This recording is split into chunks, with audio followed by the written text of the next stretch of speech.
Dobrý den, vítám vás v Říčanech v Centru zdraví u Bílého lva, kde provádíme naši chirurgickou ortopedickou praxi, kterou specializujeme na léčení pohybového aparátu. Tak pojďte dál.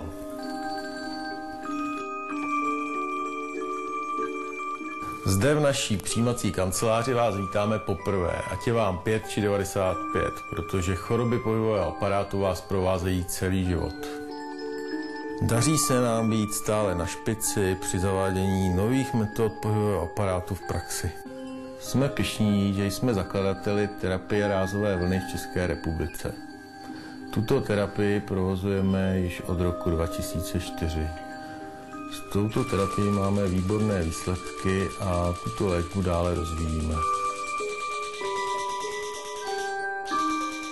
Terapie rázovou vlnou se provádí přístrojem Swiss Dual Class, která na pneumatickém principu převádí vzduchovou energii v energii rázové vlny.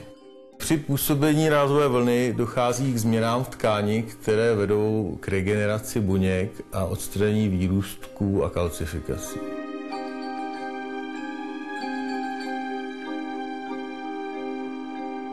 Terapie rázovou vlnou se využívá při celé řadě diagnóz od bolesti ramen, tenisových loktů, bolesti kyčlí, artróz, zánětu achilových lach, patních ostruh a celé řady dalších chorob pohybového aparátu. Účinnost terapie rázové vlny je velice vysoká, od 60 do 95 %. Terapie rázovou vlnou je relativně nebolestivá, používá se bez užívání lokálních anestetik a je dobře snášená pacientem. Je relativně časově nenáročná, je potřeba 6 aplikací rázové vlny, to je standardní základní dávka. Samozřejmě podle výše postižení se dá používat i více aplikací.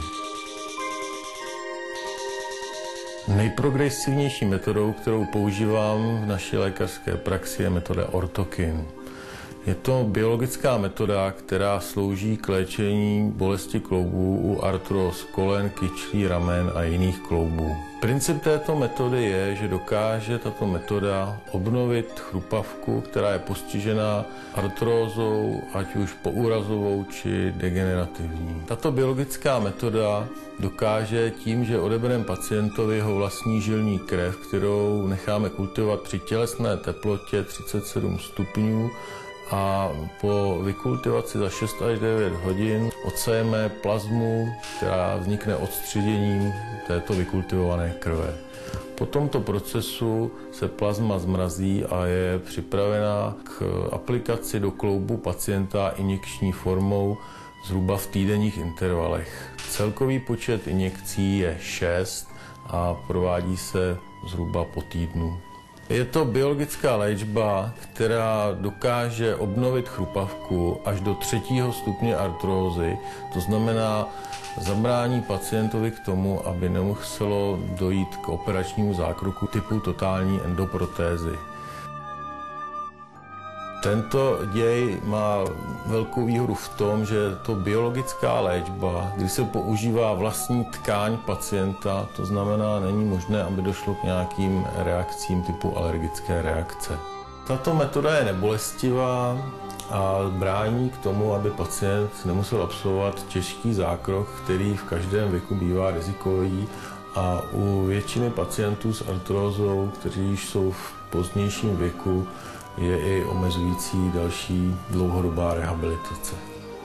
Kromě těchto specializovaných metod k léčení pohybového aparátu jsme schopni ošetřit i běžná zranění a úrazy, včetně tržních a řezných ran. Jsme vybaveni ambulantním sálkem pro šití těchto úrazů a rentgenovým pracovištěm pro diagnostikování zlomenin či jiných úrazů pohybového aparátu. Tak prosím, další.